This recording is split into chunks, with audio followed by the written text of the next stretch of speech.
on a pas mal d'outils qu'on détourne, qu'on adapte à la sculpture, enfin à la neige surtout, pour pouvoir sculpter une fois sur place. Donc là par exemple c'est une pelle, une sorte de bêche basique que j'ai transformée. Voilà, je l'ai coupée en biais et j'ai affûté pour que quand je rentre dans la neige comme ça, ben, je puisse rentrer facilement. Voilà.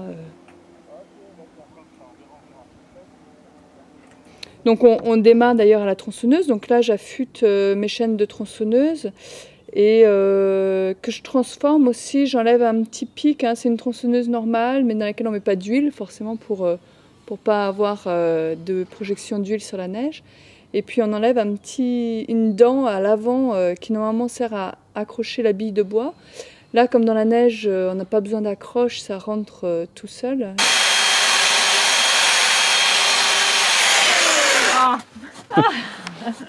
Après, j'ai des outils un peu plus petits quand je rentre dans des détails sur des visages. Là, pareil, là, en fait, c'est typiquement la chute de ma bêche que j'ai pris les chutes et puis j'ai ressoudé sur un tube.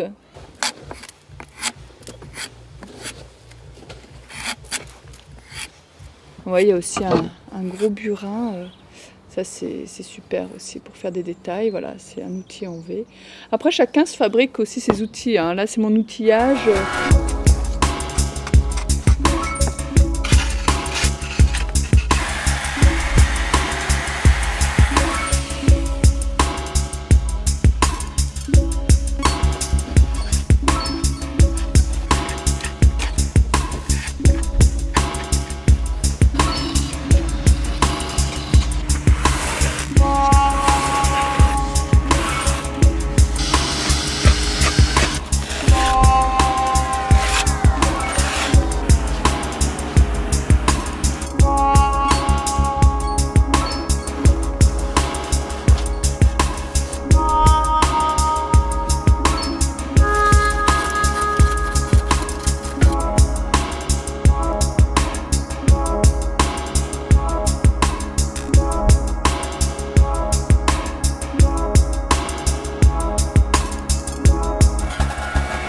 Pour moi, la neige, en tout cas, pour faire du gros volume, c'est un cadeau, quoi. Pour aborder, si tu veux faire du monumental, la neige, c'est quand même le truc. En une demi-journée, tu as sorti un volume qui te faut un mois de. Sur un autre matière. Sur du caillou. Enfin. Ouais, moi, je suis pelleur, ouais. Je décaisse, en gros, le sculpteur, il fait son dessin, et s'il a besoin d'enlever beaucoup de volume de neige, moi, je suis là pour alléger un peu cette tâche. Aussi, quand on fait des différentes structures, qu'on les gonfle les unes à côté des autres, c'est pas toujours le raccord est pas net. Du coup, c'est là qu'on intervient avec les bêches, avec des outils plus grossiers que la sculpture pure.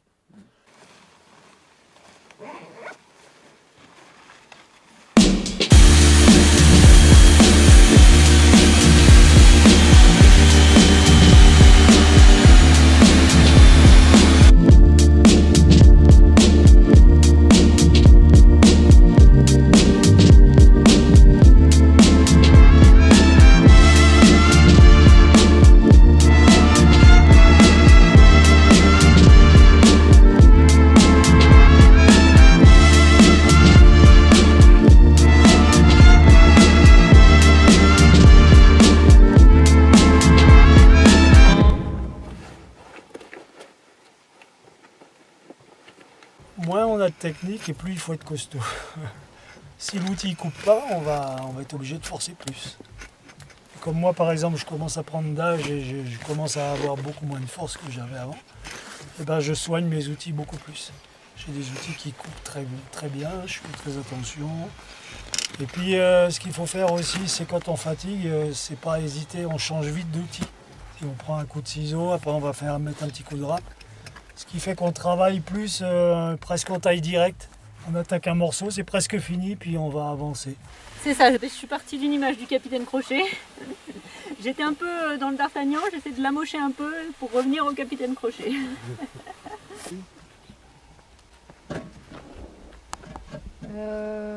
Qu'est-ce que t'en possible. penses? C'est toi qui décides, Bah, après, puisqu'on avait c'est, déjà décidé avec Jean-Claude. Donc... Mais Jean-Claude, enfin, je sais pas, Il Jean-Claude, avait ce l'air matin, de je lui ai parlé tenir. d'une chambre, il m'a Ouais. dit ouais, c'est bien ça. Voilà. Il Donc avait après, l'air- il je avait sais l'air pas d'y si vous en tenir. avez reparlé. Non, c'est pour ça que je viens. Et les en- tortues, en ça peut parler. servir de déco ailleurs. Voilà. En fait, j'aime bien ça, plus la roue là.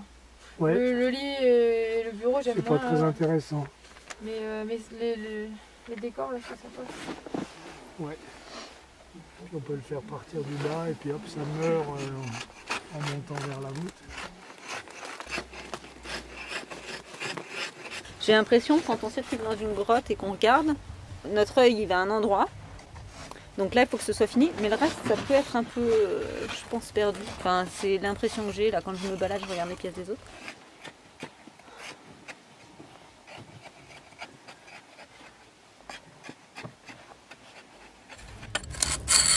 Ouais, il dit de mettre de la poudreuse en plus. Comme ça, là ça devrait être bon je pense.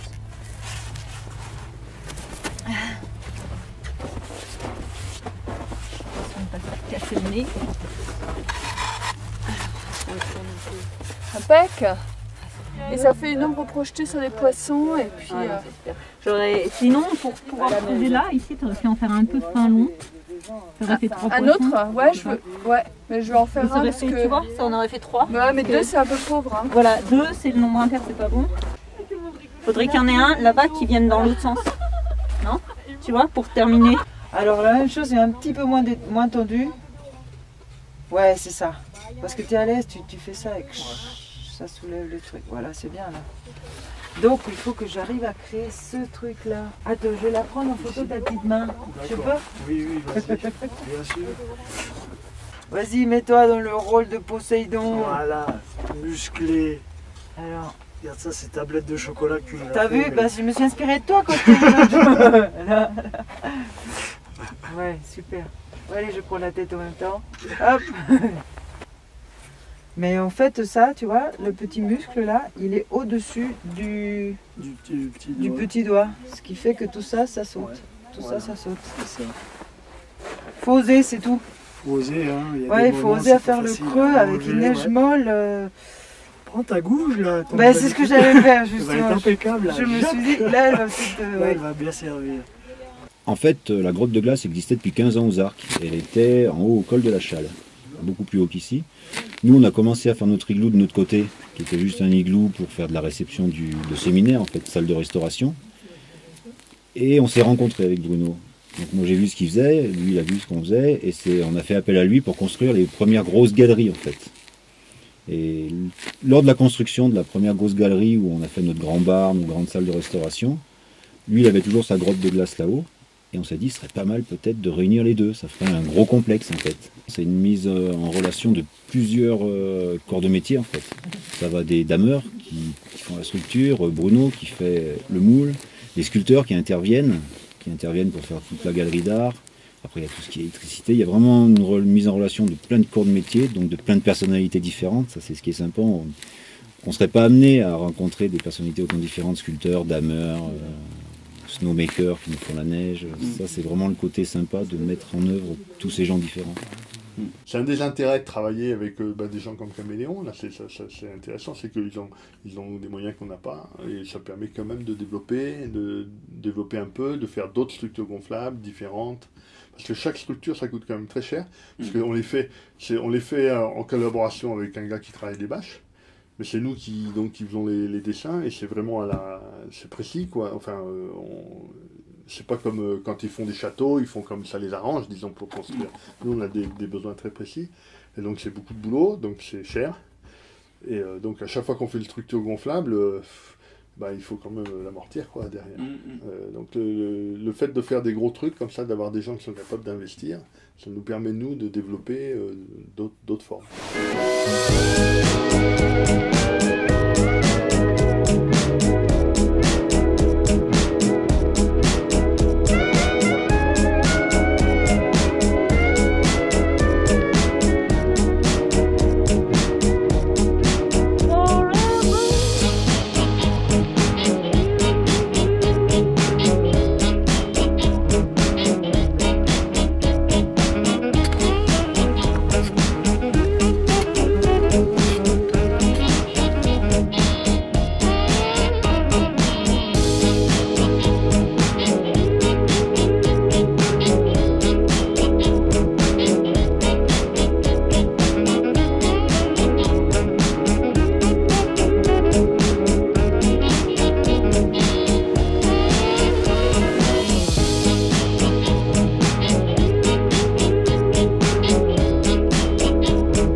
took Mount Everest, you